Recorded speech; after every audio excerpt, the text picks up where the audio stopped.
As our tale opens, a mean, double ugly troll is seen to be guarding the main entrance to the grand palace with the shimmering pool.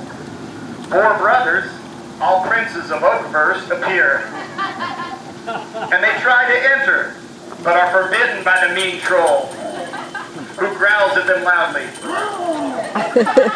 and waves his arms crazily and jumps. They ask, "May we enter?" May we enter, troll? He angrily responds, "E-5-0, I say go." I said go! They see his lovely troll wife, a trollette, guarding the other entrance on the other side. They think they can overcome her, so they get in and run around to the other side.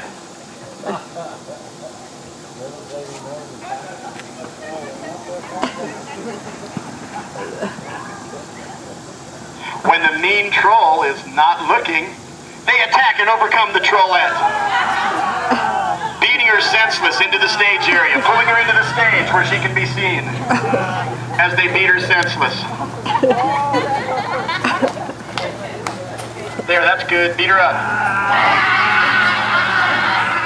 As the grand palace onlookers applaud, she grunts in agony. The troll, hearing her grunts, advances to defend his woman and shouts, "V-5-0, let her go." The quick-thinking brethren respond, "V-5-0, we say no." V-5-0, we say no! They declare in unison, "Give us each a great prize and we will release her." Give us each a great prize and we will release her.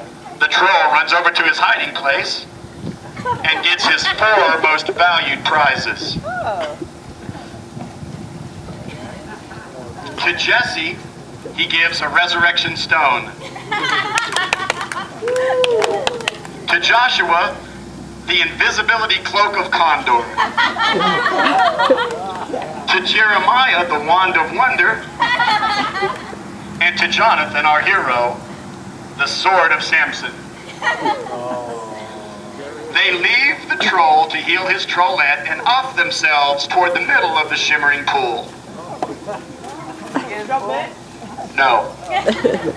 As they are strolling by the pool, suddenly Jonathan grabs Joshua's invisibility cloak and pushes him into the pool.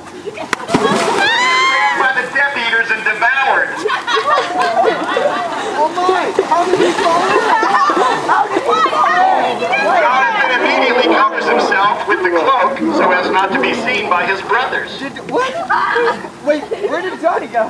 The Death Eaters drag Joshua's carcass over to the shallow steps where it is left to rot. The brothers look around, but they cannot see Jeremiah Jonathan because he has the cloak. Suddenly, he pulls off the cloak, revealing himself momentarily, and strikes Jeremiah with the sword, now obtaining the wand of wonder. He quickly covers himself up. Kick him in. The Death Eaters finish him off and take him over to the pit where the carcasses rot. Jesse, in fear and despair, turns and runs to the hot sulfur pit, screaming and shrieking. He takes a defensive position behind the pit. Jonathan covers himself with the cloak and begins to advance toward Jesse. Even though Jesse cannot see him, Jesse is looking to the left, looking to the right, looking behind, looking forward. Jonathan comes around from behind, pulls off the cloak and zaps him with the wand of wonder, causing him to fall into the hot sulfur springs. The Death Eaters emerge, finish him off, and take his carcass over toward his brethren. Jonathan grabs the resurrection stone, which Jesse dropped, and throws plunges it into the shimmering pool to hide its whereabouts. Meanwhile, overcome with grief, the wives of the 3 dead brothers, which was only 2 that were married, now appear and demand that Jonathan marry each of them. Go to the center stage, Jonathan, center stage. Not you, Jamie. Not you, Jamie. I said there's only 2 of them. Marry us! They say that Jonathan should marry them and raise up children to his dead brother based on Torah law. Raise up children to your dead brothers based on Torah law. Jonathan looks them over for a moment, considers the proposal, and then flatly refuses, wanting himself and himself alone to be the only true lord of Oakverse. In keeping with a good public humiliation, they take off their sandals, strike him with them, and spit in his face. As they turn and walk away in anger, Jonathan pulls out his wand of wonder and stamps them, causing them to freeze into pillars of pepper. In seeing all the death that Jonathan has wrought in the Grand Palace, the knights attack him with great courage.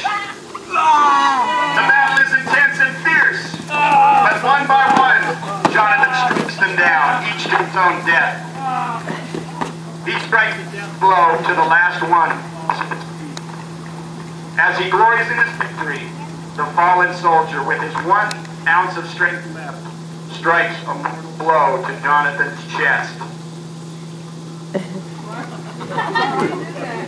Strikes a mortal blow to Jonathan's chest.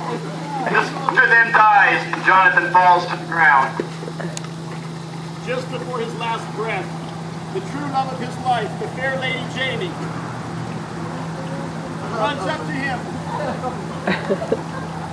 and begs him to repent of his atrocities. She holds him, comforts him, strokes his hair, nibbles on his ear, and kisses him tenderly on the cheek. She reminds him that he had hidden the resurrection stone in the depths of the shimmering pool. The resurrection stone is in there! She raises him to his feet, walks him over to water's edge, and throws him into the pool to retrieve the stone.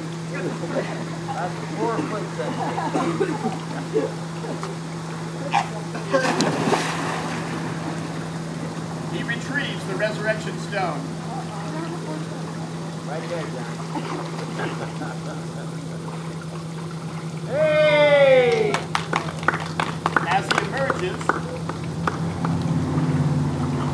near death,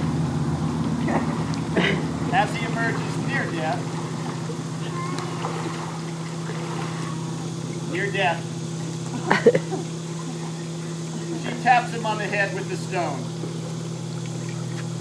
giving him back his resurrected life. They rejoice and hug. Yeah! She then escorts him to his dead brothers, hoping that the resurrection stone has enough strength to resurrect them. They together tap the brothers on their heads,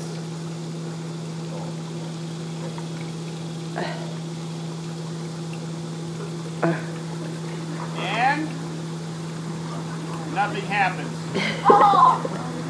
Then they tap them on the head again, and nothing happens. Finally, they say the magic word, abracadabra, Abracadabra! and then touch the heads of the brothers once more. This time they rise and dance with joy.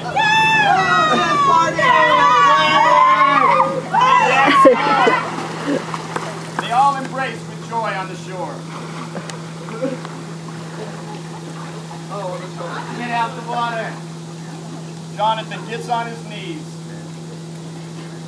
and humbly begs the forgiveness of his brothers. Forgive me! He gives each one of them back their special prize.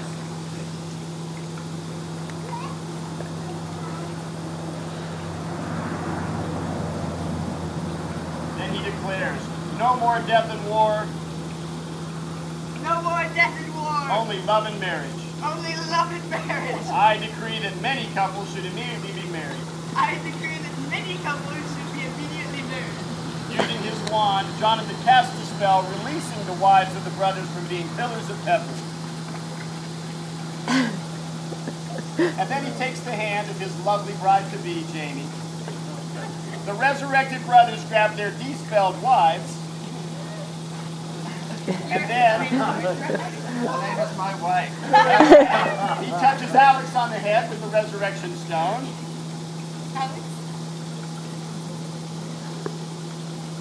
And Alex rises to be wed to Megan. And the trolls step forward to renew their wedding vows.